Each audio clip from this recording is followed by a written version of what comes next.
Bueno, hola, buenos días, ¿cómo les va? Vamos a seguir con las clases. En el día de hoy vamos a tratar un tema que resulta ser una pandemia, ya que estamos de moda con la palabra, que es la pandemia obesidad. De hecho, se ha acuñado ya un término para hablar de esta pandemia que es globesidad. Realmente debemos decir antes de empezar que la obesidad es hoy por hoy la segunda causa de muerte evitable a nivel mundial, luego del tabaco. Por lo tanto, es un tema extremadamente importante.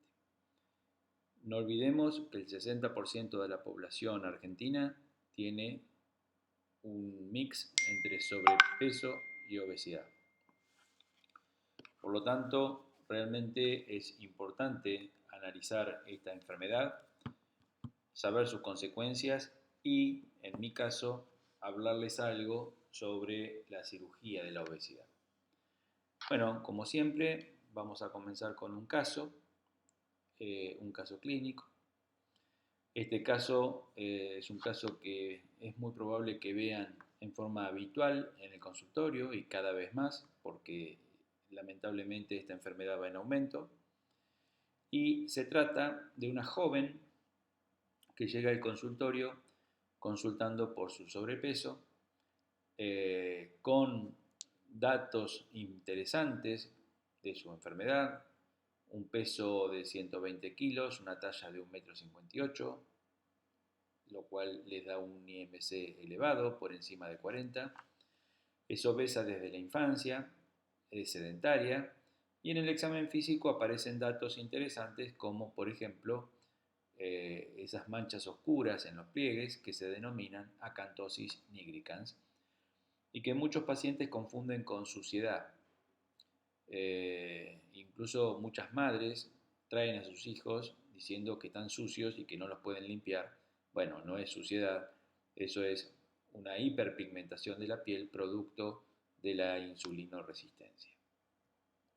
Esta joven traía además un problema de amenorrea secundaria. Ustedes saben que la amenorrea secundaria, ya lo habrán visto en ginecología, son mujeres que menstruaban normalmente o con alguna dificultad, pero menstruaban y de repente, sin estar embarazadas, sus ciclos cesan. Es hipertensa a los 33 años, tratada con 2 drogas, losartán y un diurético. Tiene un perímetro de cintura francamente aumentado de 99 centímetros, sabiendo que lo normal en la mujer es de 88 centímetros. Presenta reflujo gastroesofágico, que está tratado por su médico de cabecera con un inhibidor de la bomba de protones. Tiene ronquidos nocturnos sin llegar a tener apneas del sueño.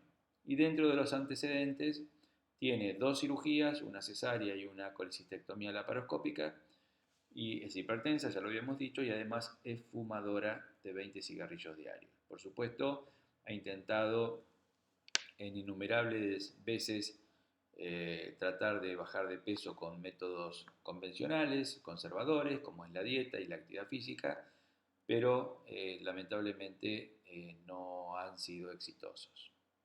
Bueno, en este caso, en este paciente, que es un paciente relativamente fácil de decir qué hay que hacer y difícil de tratar, tenemos que saber cómo vamos a seguir con este paciente. Bueno, por supuesto, ustedes me dirán, bueno, empezaremos haciendo un examen físico exhaustivo, tratando de ver si encontramos alguna otra comorbilidad y haremos estudios complementarios para saber en qué punto estamos con esta paciente. En principio, es una paciente que sospechamos que seguramente va a estar con una insulinoresistencia por su obesidad. Es probable que todavía, por ser joven, no esté en cifras de diabetes. Debemos ver los datos del laboratorio y fíjense con qué nos encontramos. Nos encontramos con que tiene un hematocrito de 47%, ligeramente elevado, probablemente por las hipoxias que esta paciente sufre, con una hemoglobina de 14 gramos por litro y una glucemia alta, 160 miligramos por ciento. O sea, esta chica está ya en rango de diabetes y con una hemoglobina glicosilada de 7,5%. Por lo tanto, claramente es una paciente diabética. Pero además tiene una dislipemia importante con el colesterol de 250, los triglicéridos de 458. Por supuesto hemos visto triglicéridos de 1000, 1000 y pico, con las lipoproteínas de alta densidad y las de baja densidad normales. Las transaminasas en rango apenas elevado, una fosfatasa alcalina normal y una insulina basal elevada. También les vamos a pedir una ecografía abdominal y ginecológica, por supuesto, donde esperamos encontrar un hígado graso. Habrá que ver una endoscopía porque no olvidemos que esta paciente refiere reflujo gastroesofágico. El reflujo gastroesofágico puede deberse no solamente a que, bueno, que un paciente tenga reflujo por todo lo que ya vimos en la clase de reflujo, sino tiene obesidad. La obesidad es un factor predisponente por aumento de la presión intraabdominal. Haremos una espirometría y una polisomnografía para descartar un síndrome de apnea-hipopnea obstructiva del sueño. Y bueno, empezamos a mirar los resultados. Por supuesto, esto no es una ecografía, esto son imágenes quirúrgicas, pero así es como se ve un hígado graso, que es el hígado que tiene esta paciente. Es un hígado agrandado, o sea, hepatomegálico, con el borde realmente romo, con coloración más clara que un hígado normal, y por lo tanto esta paciente va a tener una hepatomegalia ecográficamente con un hígado hiperrefringente en la ecografía. Debemos decir en este punto que el hígado graso es una patología muy común acompañando a la obesidad y a otras enfermedades, pero fundamentalmente a la obesidad, que su causa es la insulinoresistencia y que lamentablemente no da síntomas. Es decir, el hígado graso no le va a dar síntomas a esta paciente. La mayoría de los pacientes obesos no saben que tienen hígado graso.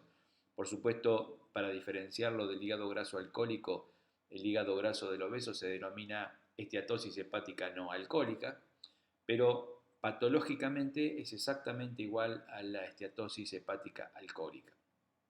Por supuesto, cursa con varios grados, pasando simplemente por la esteatosis hepática inicial, luego la esteatohepatitis, luego la cirrosis y por último pueden llegar en algunos casos muy excepcionales a un hepatocarcinoma por secundario a la cirrosis. El círculo vicioso que esta paciente claramente tiene arranca con su exceso de peso, con su obesidad, exacerbada por la inactividad física y seguramente factores dietarios, como vamos a ver. Eso genera insulinoresistencia. Todo esto se combina con un aumento de los factores de riesgo metabólico y termina produciendo el síndrome metabólico, que es lo que esta paciente tiene. O sea, obesidad, trastornos en el ciclo menstrual, seguramente ovarios poliquísticos, no tengo la ecografía ginecológica para mostrarles, hipertensión y dislipemia. Entonces, tenemos una paciente diabética tipo 2, dislipémica, con insulinoresistencia, con hígado graso, con síndrome de apnea y hipopnea obstructiva del sueño, con hipertensión y con aumento de la grasa visceral. Bueno, llegado a este caso, tenemos que darle una respuesta a esta paciente y tenemos que decir, bueno, muy bien, ¿cómo la vamos a tratar? A veces uno está tentado en este tipo de pacientes, cuando ya tienen grados importantes de obesidad, como vamos a ver en la charla posteriori, a sugerirles que arranquen con una dieta, con actividad física y demás. Bueno, en mi experiencia, les aclaro que yo tengo un equipo de cirugía bariátrica, un equipo multidisciplinario, tanto en el medio público como en el medio privado, y donde hace 15 años que nos dedicamos casi exclusivamente a esta patología, y realmente en este caso puntual, como el que les estoy mostrando, la dieta y la actividad física solo no alcanza. Es decir, debemos entender los médicos, y esto es, trato de que ustedes como una nueva generación lo interpreten. Lamentablemente los pacientes que tienen un índice de masa corporal por encima de 35, que tienen comorbilidades o que tienen un índice de masa corporal por encima de 40 sin comorbilidades, que los hay, Por supuesto que si uno busca, encuentra siempre alguna comorbilidad, pero en general los jóvenes de 18, 20, 20 y pico de años probablemente no tengan todavía comorbilidades. Bueno, ese tipo de pacientes hay que ofrecerles el tratamiento quirúrgico. Es decir, la cantidad o la posibilidad de que un paciente que tenga un índice de masa corporal superior a 40, que logre llegar a un índice de masa corporal inferior a 25 para considerarlo en rango normal, la posibilidad es el 2%. Es decir, ese es el porcentaje de éxito en los tratamientos nutricionales convencionales en pacientes con obesidad mórbida. Yo no estoy diciendo que hay que operar a un paciente con un IMC de 26, que es rango de sobrepeso. Estoy diciendo para pacientes con un rango de un índice de masa corporal o body mass index, como más le guste, superior a 40. Que es el caso de esta paciente, del ejemplo. Entonces, a esta paciente nosotros tenemos que darle todo lo que esté a nuestro alcance. ¿Y qué es todo? Dieta, actividad física acorde a su peso. No le podemos decir a esta chica, por más que sea de 33 años, anda a correr a la plaza. No, porque se va a lesionar, porque va a cargar peso sobre sus articulaciones, y entonces tenemos que recomendarle que haga actividad física acorde a su peso hasta que baje de peso. Probablemente haya que agregar o ajustar la medicación, hay que tratar de enseñarle cambio de hábitos y conducta alimentaria. Para eso implementamos una terapia psicológica conductual. El equipo multidisciplinario, incluyendo el especialista en nutrición, las licenciadas en nutrición, el psicólogo, el psiquiatra o la psiquiatra, la psicóloga y el equipo quirúrgico, todos en conjunto debemos tratar a esta paciente.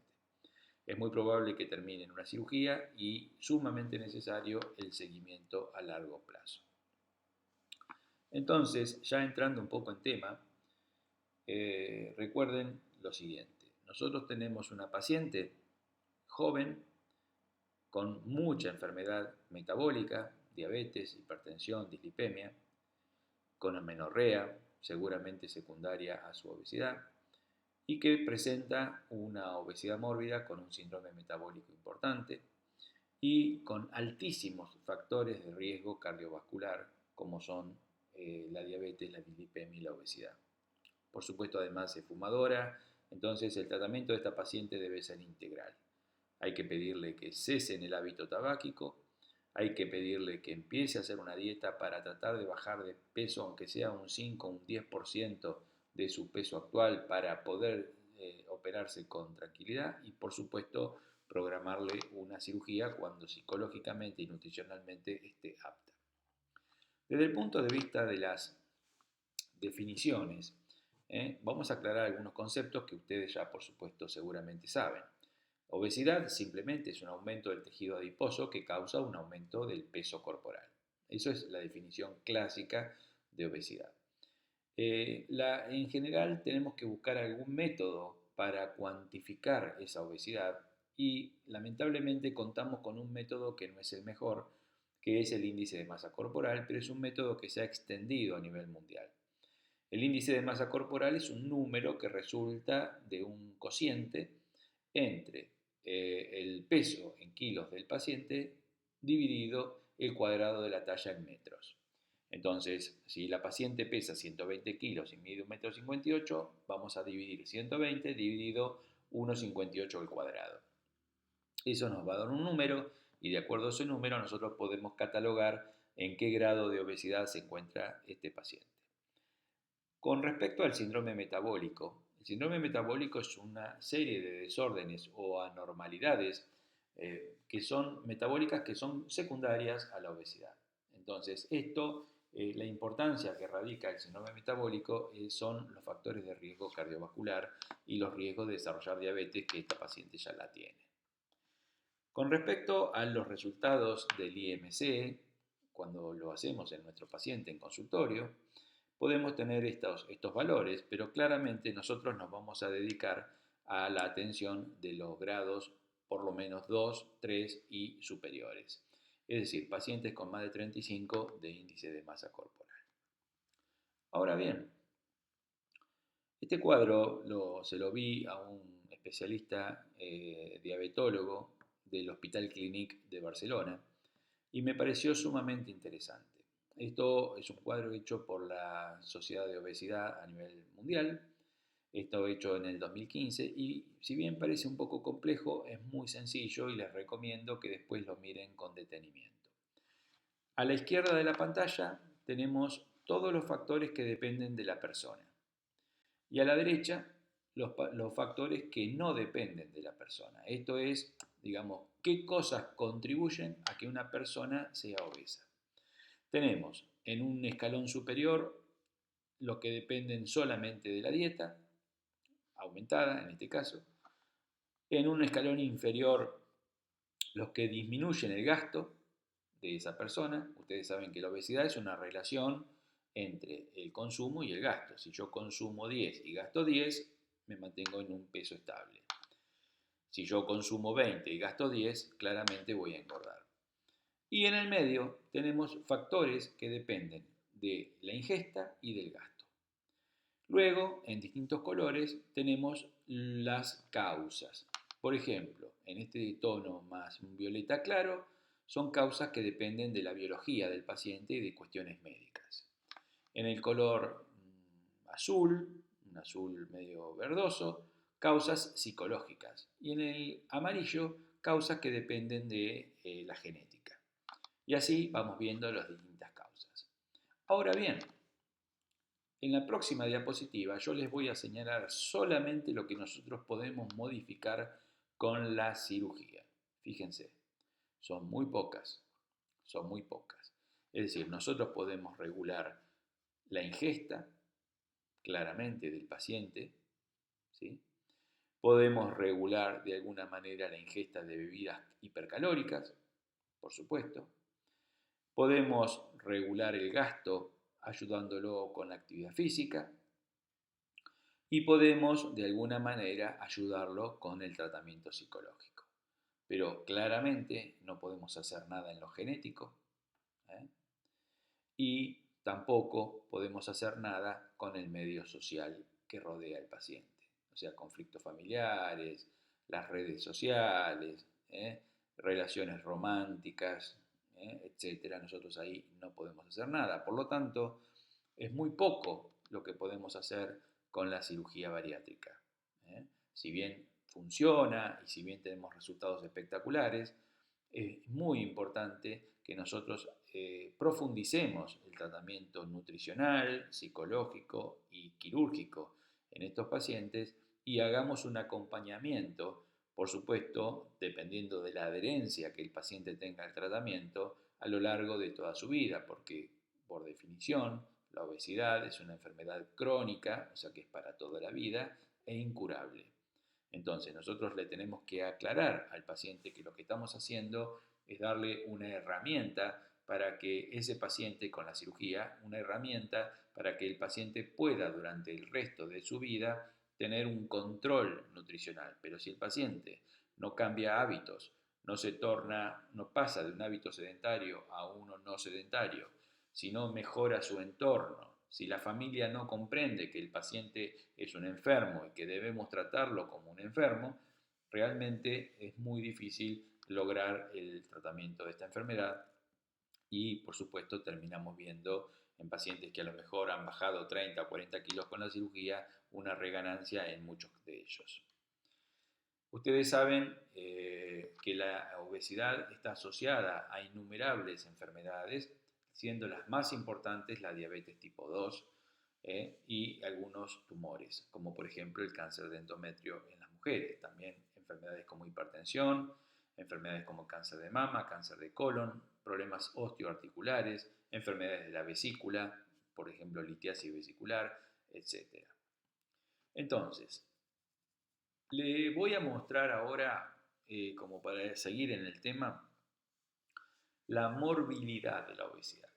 Uno cree que a veces, y hay un error muy arraigado, de un pésimo concepto sobre que la obesidad es una enfermedad, y hay muchos colegas, lamentablemente, que entienden que la obesidad es una cuestión estética y que solamente le dicen al paciente, tenés que cerrar la boca.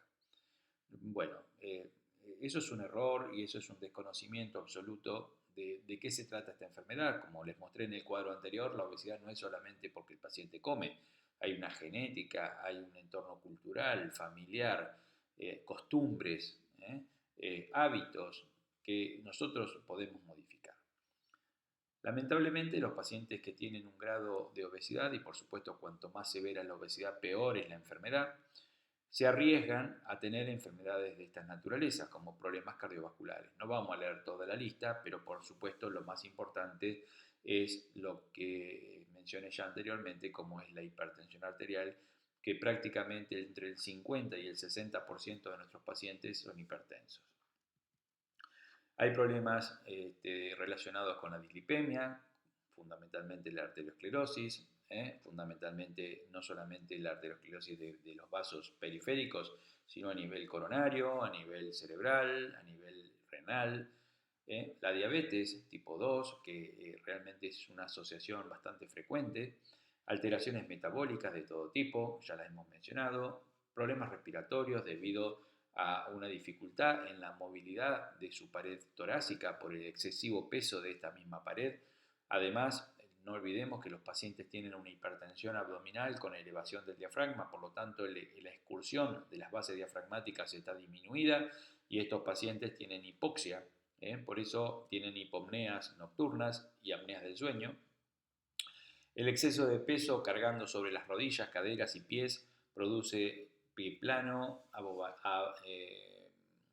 pérdida del arco plantar, alteraciones de los cuerpos vertebrales con aplastamientos, artrosis de cadera, artrosis de rodilla, etc. Problemas digestivos, por supuesto, como ya hemos mencionado, problemas renales, cutáneos, acantosis nigricans, cianosis, estrías, lesiones por roces, infecciones de la piel, intertrigo, etc. Problemas gonadales, con alteraciones menstruales en las mujeres, inclusive esterilidad. Problemas de tipo sexual, con pérdida de la libido, frigidez o impotencia, dependiendo del grado de obesidad. Problemas neurológicos, hematológicos, con policitemia, como tenía esta chica en el ejemplo, porque eso es debido a que viven en una hipoxia permanente, entonces la respuesta del organismo es formar mayor cantidad de glóbulos rojos, predisposición a las infecciones, predisposición a cualquier enfermedad. Por ejemplo, en esta era, no olvidemos que la mayoría o un gran grupo de los pacientes que fallecen por COVID son obesos, porque están predispuestos y son pacientes de alto riesgo. Y por supuesto, problemas quirúrgicos y anestesiológicos, porque obviamente son pacientes de alto riesgo por definición para recibir una anestesia general. No olvidemos que la obesidad facilita la aparición de tumores, endometrio, mama, colon, ¿eh? Y por supuesto los problemas psicológicos con pérdida de la autoestima, miedo, inseguridad. En la mayoría de estos pacientes no les gusta salir en fotografías, no quieren ir a fiestas, se aíslan, etc. Y por supuesto todo esto se revierte cuando el paciente logra un normopeso, no por una cuestión estética, sino por su patología psicológica. Entonces, creo que con esto nosotros podemos llegar a entender lo grave de la obesidad y la cantidad de enfermedades asociadas a la obesidad y que claramente mejoran o desaparecen cuando el paciente adquiere un peso lo más cercano a lo normal posible. Ya inclusive hay pacientes que pasando de una obesidad grado 3 o grado 4 a un sobrepeso, no necesariamente a un peso normal, sino a un sobrepeso, cambian radicalmente el riesgo de sus enfermedades, tanto orgánicas como psicológicas. Ahora bien, para poder entender un poco la fisiología o la fisiopatología de la obesidad, es necesario conocer los mecanismos reguladores del apetito, y en esto quiero demostrar que esto no es una cuestión mera y exclusivamente estética como en muchos lugares he escuchado. Desde 1902 que aparece la primera hormona digestiva, que es la secretina, fíjense ahí en el esquema, la secretina fue descubierta por Starling y por Bayliss en 1902, y luego durante muchos años no hubo nuevos descubrimientos hasta que finalmente a partir de 1970 empezaron a aparecer y descubrirse un sinnúmero de hormonas digestivas. Por supuesto que yo no pretendo que ustedes conozcan todas estas hormonas digestivas, pero sepan que la mayoría de las hormonas digestivas, la mayoría de las hormonas digestivas son hormonas que facilitan el descenso de peso, o sea, que evitan que el paciente aumente de peso, como vamos a ver. Y solamente una de todas las hormonas que ustedes ven en esta lista es una hormona orexígena, o sea que facilita la ingesta, que es la última que se descubrió, que es la grelina, llamada vulgarmente hormona del apetito. Recuerden entonces que nosotros ahora vamos a mencionar algunas hormonas, fundamentalmente vamos a nombrar la colecistoquinina, que fue una de las primeras hormonas en ser descubierta. Vamos a nombrar el péptido YY, que es el péptido tirosina-tirosina, nada que ver con la tiroides, tirosina es un aminoácido, el péptido YY. Vamos a nombrar las incretinas, fundamentalmente los GLP-1, a ver si lo encuentro, ¿dónde está el GLP-1 acá? Son hormonas del intestino delgado. Y bueno, vamos a ir avanzando en el conocimiento de estas hormonas. Pero sepan que todas estas hormonas actúan en distintos órganos blancos, como son el páncreas, el sistema nervioso central, el hígado, el hueso, el músculo y el adipocito. Dicho sea de paso, el adipocito es una célula endocrina. Efectivamente, el adipocito es una célula endocrina porque el tejido adiposo segrega importantes hormonas, siendo las más importantes la leptina y la adiponectina, que son hormonas que de alguna manera inciden también en la regulación del apetito, como ya vamos a ver. Entonces, la única hormona que facilita el apetito, que es orexígena, que facilita el aumento de peso, es la grelina. La grelina actúa a dos niveles, actúa a nivel pancreático, a nivel del tracto digestivo y a nivel del sistema nervioso central. Fundamentalmente a nivel del sistema nervioso central produce cambios en el humor y aumento del apetito. Pero modula también la secreción de insulina, modula la secreción y motilidad intestinal, etc. Pero básicamente produce un aumento del apetito. Y dentro de las hormonas que reducen el apetito tenemos las incretinas. Las incretinas son un tipo de hormona digestiva, fundamentalmente incretinas tenemos el GLP-1, que es un péptido asociado a la secreción de glucosa.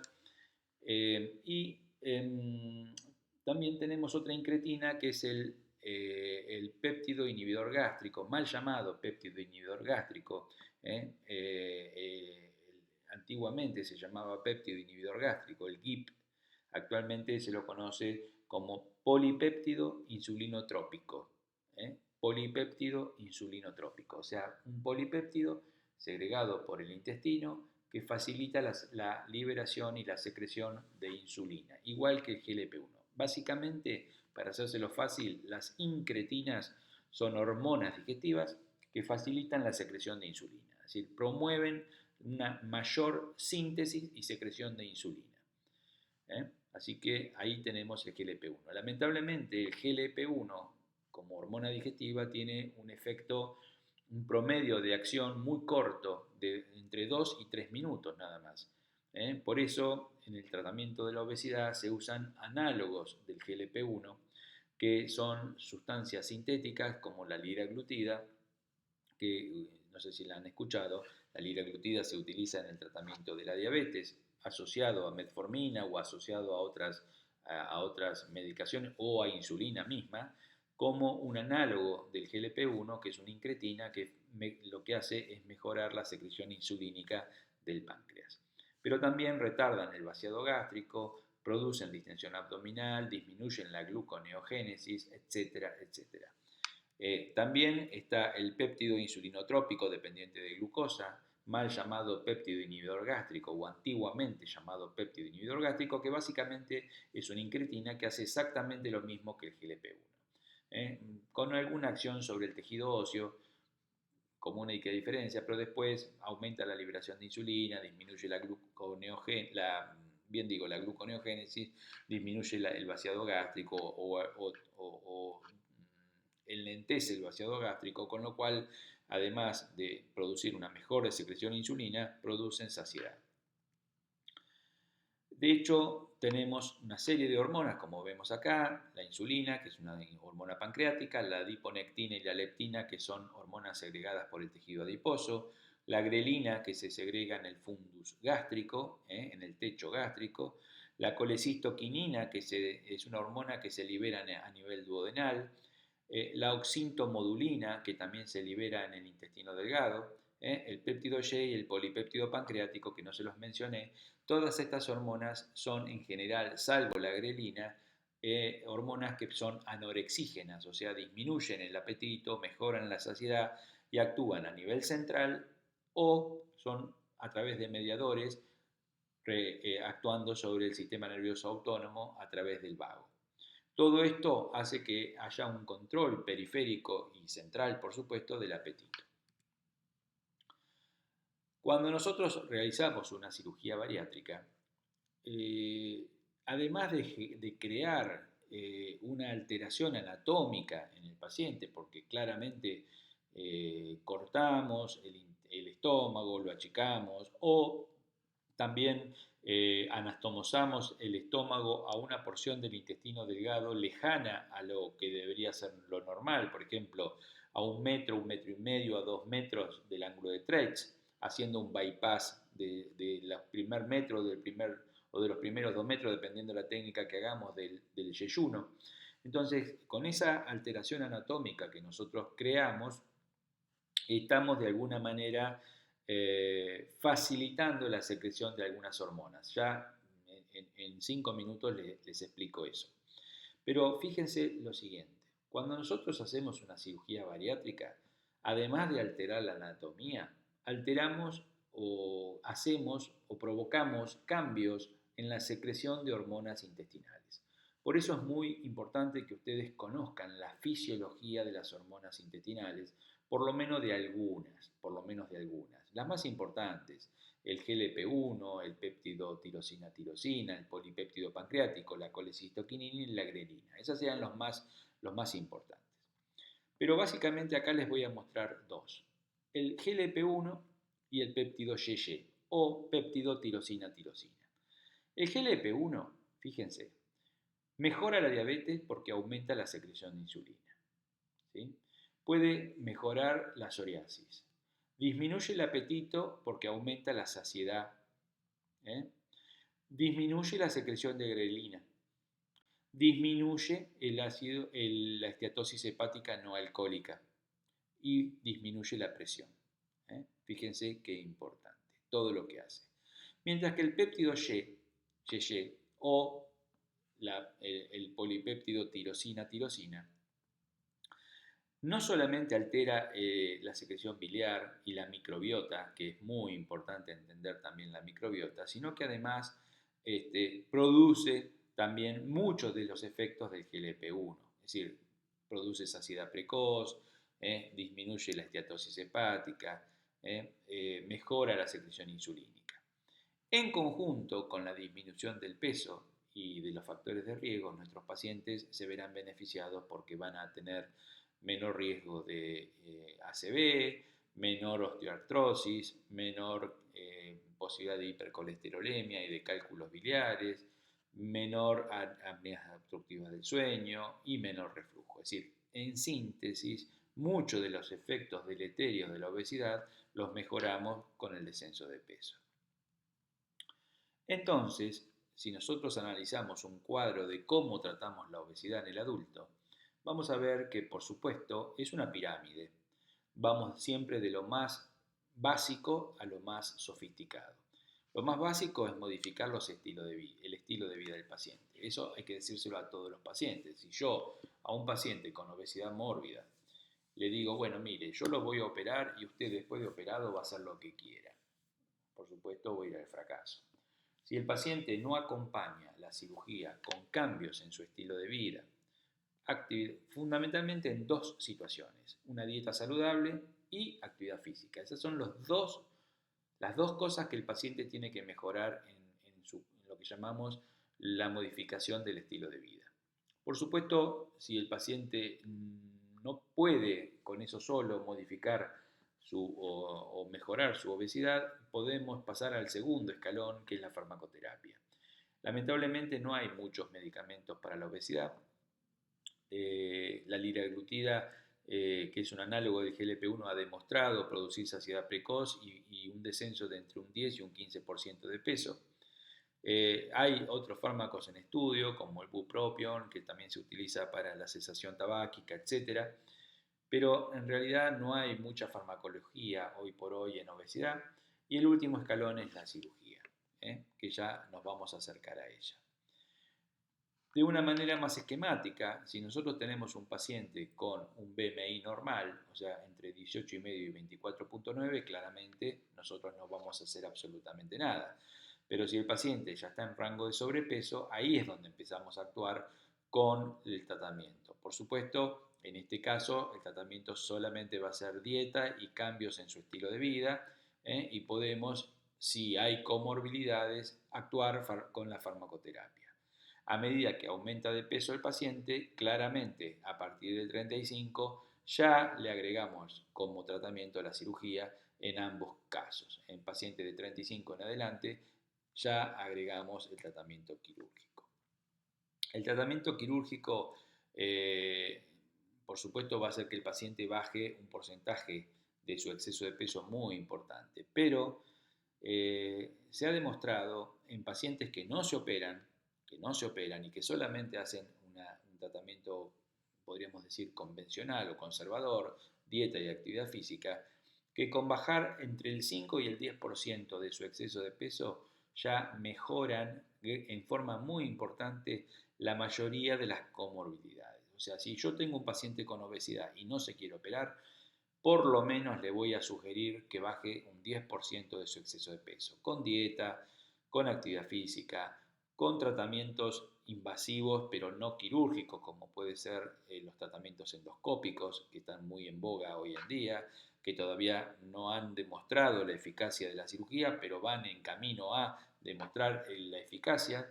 Entonces, si yo al paciente logro que ese paciente disminuya un 5 o un 10% de su peso, muy probablemente mejore la hemoglobina glicosilada, la tensión arterial, el colesterol, etc. Esto está demostrado científicamente. Ahora, si el paciente no logra esto o lo logra parcialmente y lamentablemente, como la mayoría de los pacientes lo recuperan, debemos pasar al otro escalón, que es la cirugía de la obesidad. Debo decir en este punto que la cirugía de la obesidad no es algo que, digamos, que no tiene errores o que no tiene fracasos. No estoy diciendo eso. Estoy diciendo que la cirugía de la obesidad es el último escalón de tratamiento.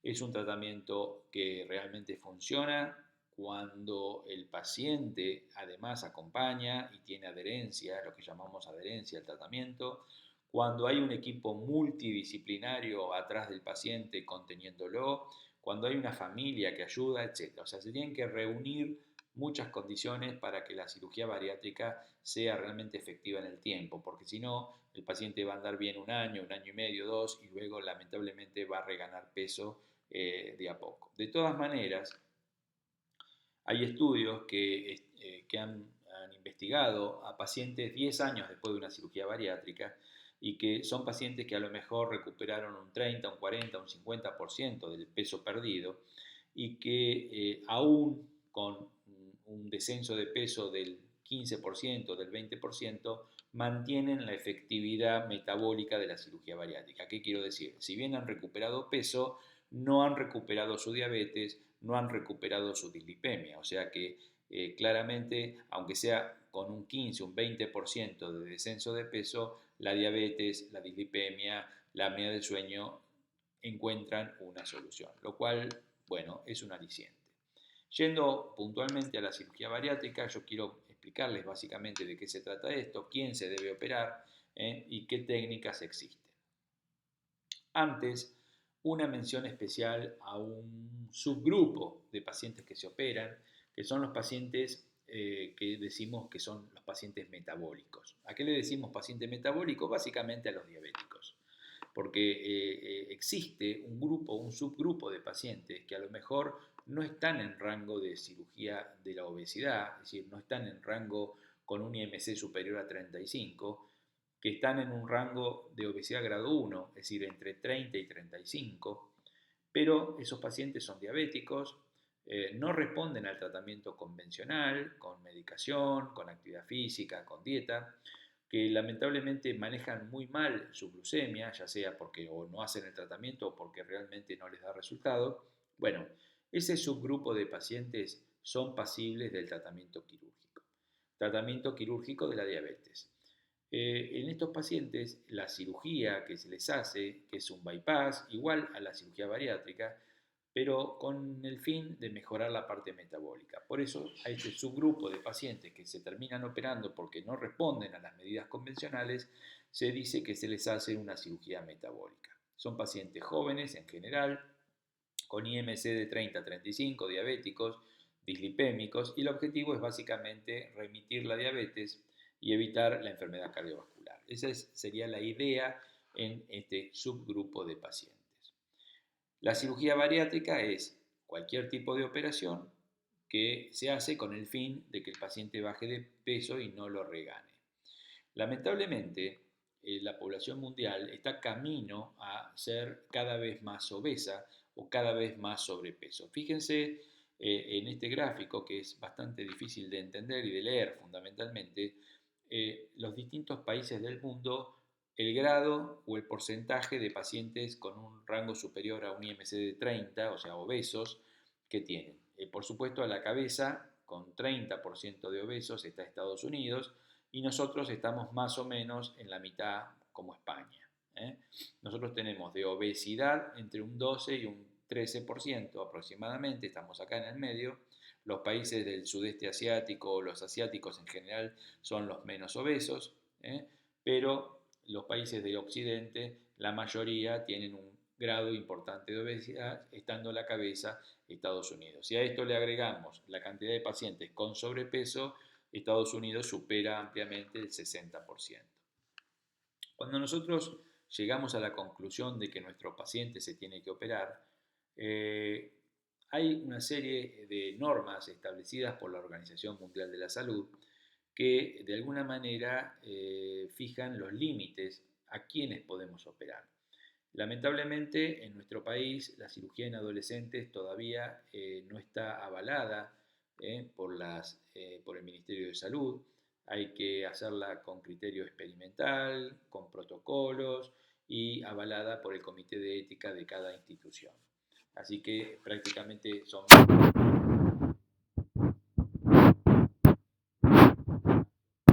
cirugía de la obesidad. En general, nosotros operamos pacientes después de los 18 años. En algunos lugares a partir de los 21 solamente las obras sociales nos aceptan, hasta los 65 años. Este último límite es mucho más elástico, ya que si el paciente tiene 65, 66, 67 años y está en excelente estado de salud general, pero es obeso, tal vez lo operemos. Tiene que tener un IMC superior a 35, con una o dos comorbilidades, un riesgo quirúrgico aceptable, tiene que estar psicológicamente estable, por supuesto tiene que ser evaluado psicológicamente, tiene que tener deseos de cambiar su estilo de vida y aceptar el consentimiento informado, y haber fracasado, según dice la ley, en tratamientos previos. Ahora, yo me pregunto, si sabemos que el cigarrillo produce cáncer de pulmón, ¿sí? Y todo el mundo está de acuerdo en que si tiene un cáncer de pulmón se tiene que operar.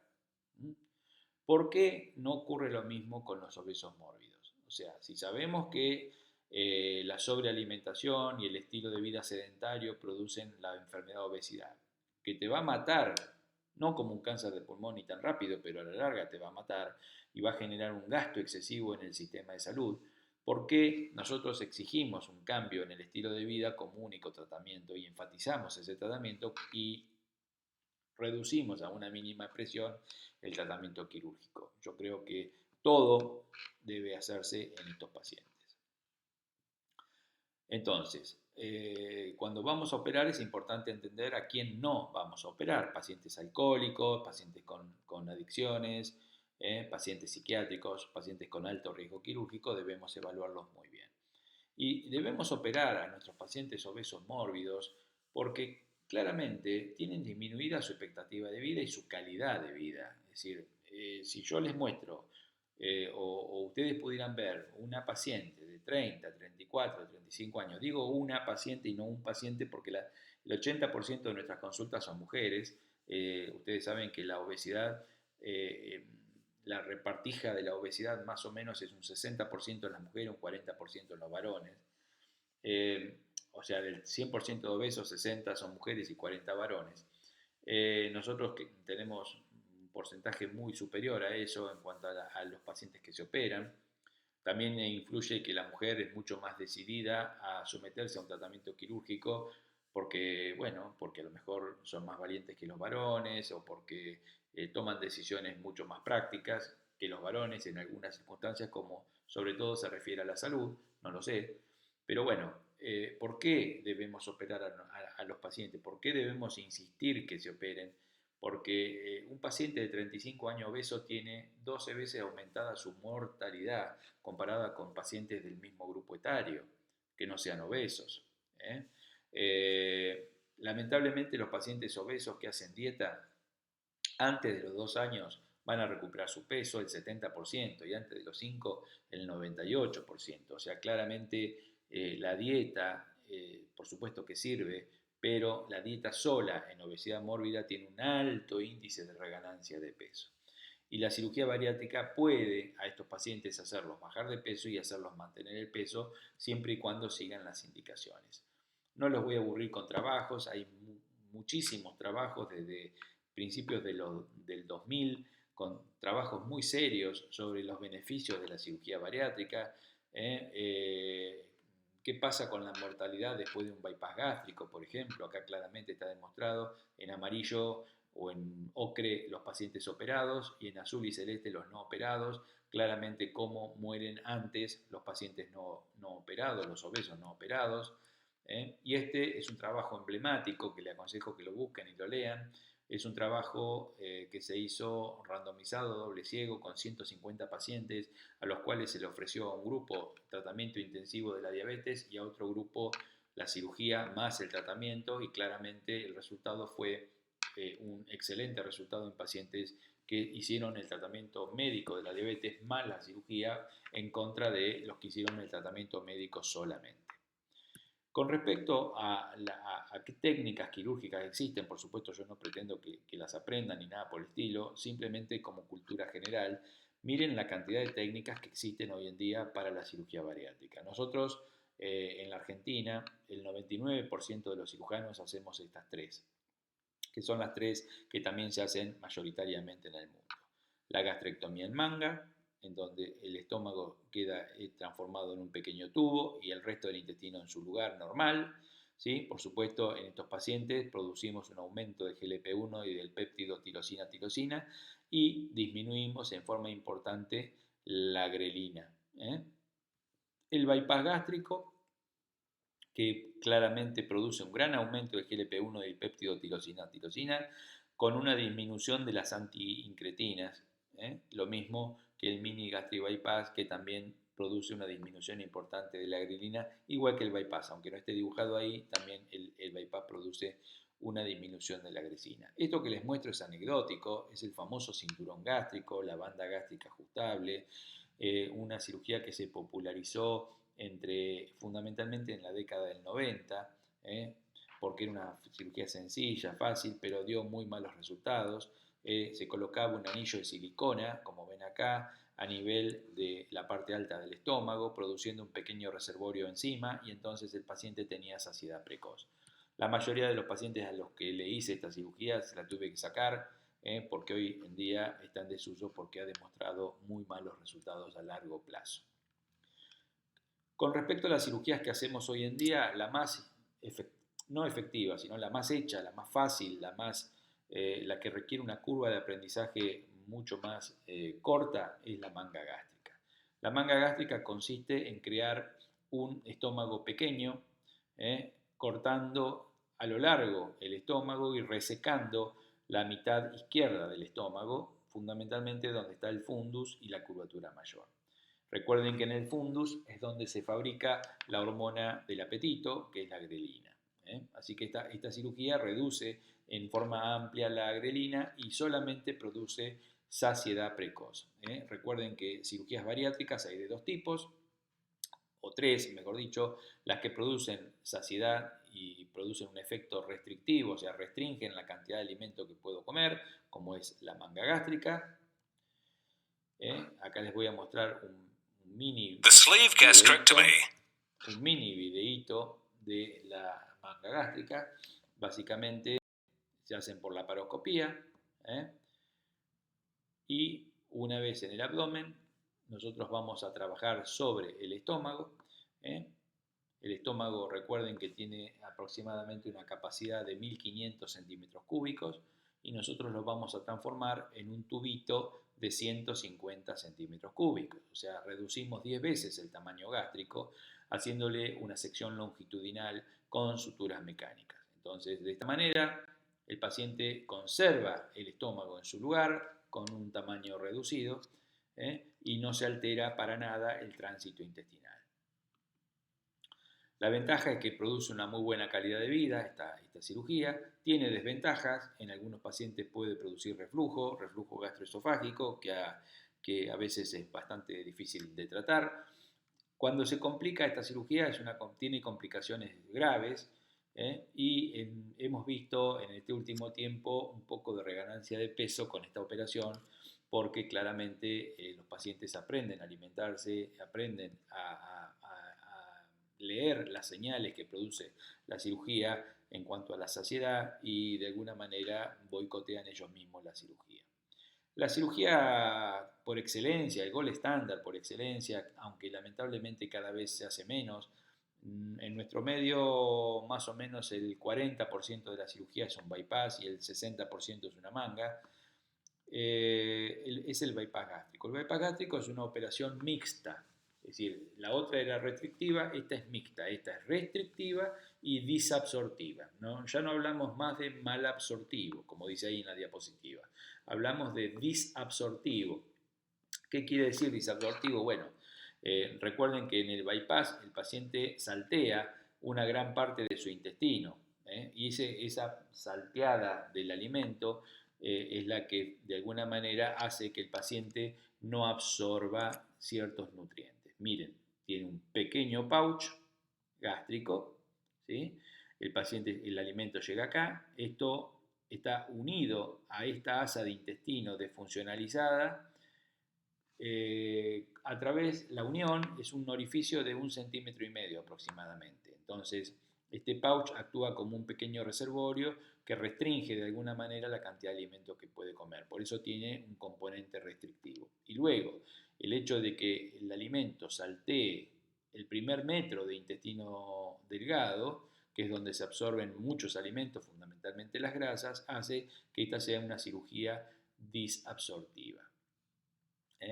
Entre sus ventajas, bueno, por supuesto, disminuye la cantidad de grelina secretada por el fundus gástrico, facilita la secreción de incretinas como el GLP-1, aumenta la secreción del péptido YY o péptido tirosina y aumenta la otra incretina que es el péptido insulinotrópico dependiente de glucosa. Todas estas son las cuestiones que produce desde el punto de vista de hormonas digestivas el bypass. Les voy a mostrar una animación de cómo se hace un bypass para que ustedes vean. Por supuesto lo hacemos por laparoscopía y lo primero que hacemos es crear lo que se llama el pouch, que es cortar el estómago muy chiquitito, un reservorio de aproximadamente 50 centímetros cúbicos.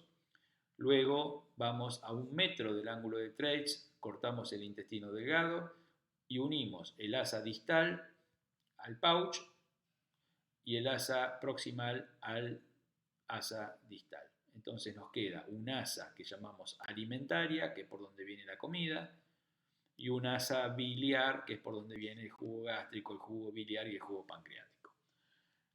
Por eso esta cirugía mejora el reflujo de los pacientes. Por eso una de las indicaciones de hacer esta operación es un paciente que tiene reflujo previamente. Si el paciente tiene reflujo previamente, nosotros tenemos que hacer esta operación. Es una operación más compleja que la manga gástrica, pero tiene una excelente pérdida de peso a largo plazo y es ideal para pacientes diabéticos o pacientes con reflujo o diabéticos o con síndrome metabólico. Esta es la cirugía de la diabetes en general, ¿no es cierto?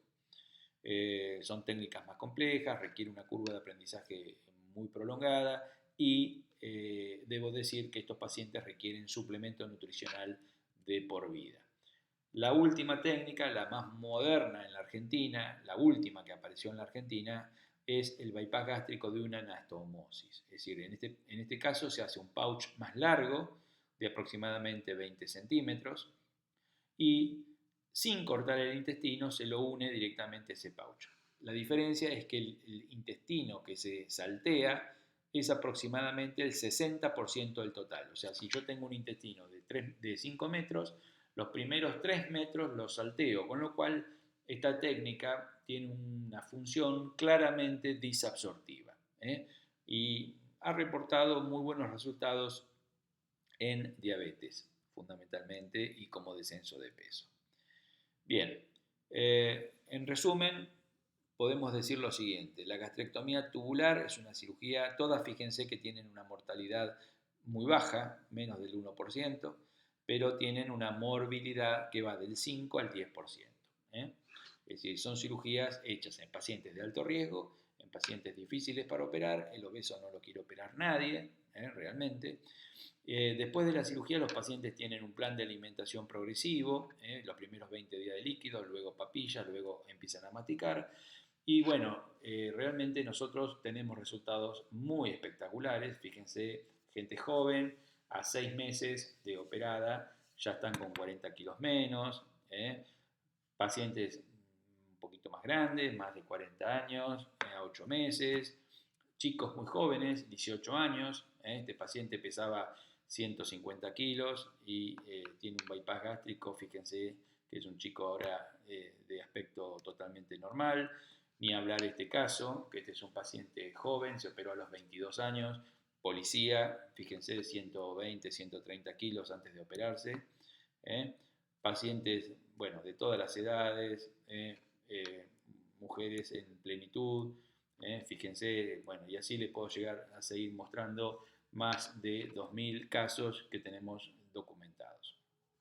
En síntesis, un mensaje: nosotros necesitamos frenar la epidemia mundial de obesidad. Para eso es necesaria una estrategia no solamente de la población, sino de los distintos sectores que integran la población, que debe ser multidisciplinaria y adaptada al entorno cultural. Bueno, les agradezco, este es el final de la charla, así que, bueno, simplemente me resta decirles que, por supuesto, ante cualquier duda me pueden consultar a mi mail o por WhatsApp. Así que, bueno, les mando un saludo a todos.